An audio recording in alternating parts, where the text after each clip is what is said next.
બનાસકાંઠા એનું જ્વલંત ઉદાહરણ છે કે 1200 ફૂટે પાણી હતું, ઓઇલ મિશ્રિત પાણી પી ન શકાય, ખેતી ન કરી શકાય.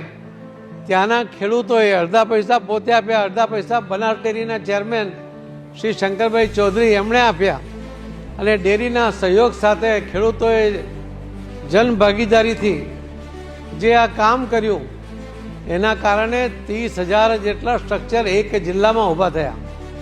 આ વખતે એમનો 1 લાખનું ટાર્ગેટ છે. ખરા અર્થમાં જનભાગીદારીથી જે કામ કોઈએ કર્યું તે ગુજરાતમાં બનાસકાંઠા જિલ્લામાં બનાસકાંઠાના ખેડૂતોએ અને ડેરીએ મળીને કર્યું. એના માટે તો એમને અભિનંદન આપું છું. એમનું આ વખતનું ટાર્ગેટ છે 1 લાખનું.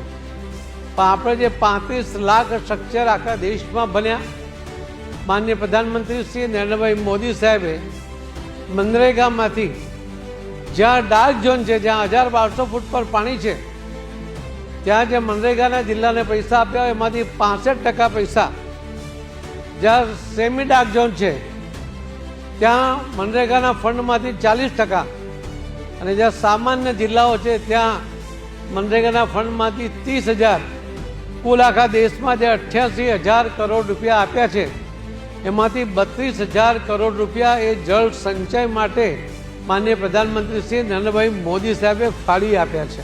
હું પૂજ્ય ગિરી મહારાજના માધ્યમથી આપને કહેવા માંગુ છું કે જળ સંચય કરવું એ આપણી ફરજ છે, આપણું કર્તવ્ય છે. તમારી પાસે 7 પેઢી ચાલે એટલા પૈસા હશે, પરંતુ 7 પેઢી ચાલે એટલું પાણી જો તમે નહીં આપશો તો પાણી વગર તમારી આવનારી પેઢી પૈસાથી જીવી નહીં શકે, અને પાણી જોઈશે એ તમને ક્યારેય માફ નહીં કરે.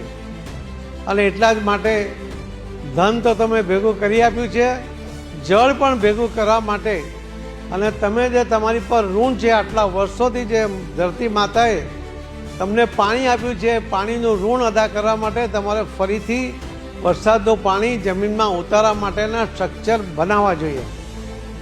સરકાર અને માનનીય પ્રધાનમંત્રી મોદી સાહેબ પ્રયત્ન કરે છે. અલગ અલગ NGO દ્વારા પણ ખૂબ પ્રયત્ન થયો છે. પણ દરેક જણની જાગૃતિ કે તમે તમારા ગામમાં રહેતા હો તો દર પર હેડ 55 લીટર પાણી તમને મળે છે. ઘરમાં તમે 5 લોકો હોય તો 250-300 લીટર રોજનું પાણી વાપરો છો. 365 દિવસની અંદર તમે 1,00,000-1.25 લાખ લીટર પાણી વાપરી તો નાખો છો, પણ પાણી તમારે બચાવવું જોઈએ ભૂલી જાઓ છો. અને એટલા જ માટે આ ધરતીનું ઋણ ચૂકવવા માટે તમે જે વાપર્યું છે એ પાણી પણ નાખવા માટે તમે જે વાપરો છો, અને આગળનું ઋણ આ પાણી જમીનમાં ઉતારવા માટેના પ્રયત્ન કરવા જોઈએ.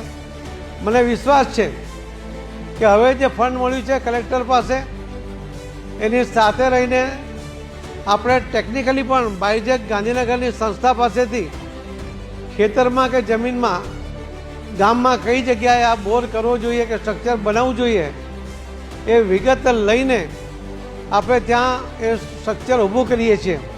પણ એના દ્વારા પાણી જમીનમાં ઉતરે, આપણાની આવનારી પેઢી સુધી આ પાણી પહોંચે, અને એના માટે પૂજ્ય ગિરી મહારાજ પણ આપ સૌને એમના માધ્યમથી એ વાત કરે. કેમ કે મેં તો પોલિટિકલ વાત કરી હોય, પરંતુ એ જ્યારે ધર્મની સાથે જોડીને કહેશે ત્યારે એની ખૂબ મોટી અસર આવશે, અને ખૂબ મોટું કામ એ આપનારી આવનારી પેઢી માટે થશે. આપણે પાણીની ટંચાઈ દૂર કરવી જોઈએ, એના માટે સૌએ સાથે મળીને પ્રયત્ન કરવો જોઈએ એવી તમને વિનંતી કરીને ફરીથી મને કથામાં આમંત્રણ આપ્યું. એના માટે શ્રી જયેશભાઈને, અમિતાબેનને ખૂબ ખૂબ ધન્યવાદ આપું છું.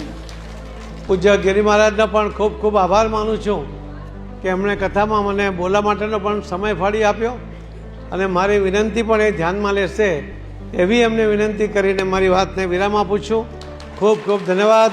ભારત માતા કી જય.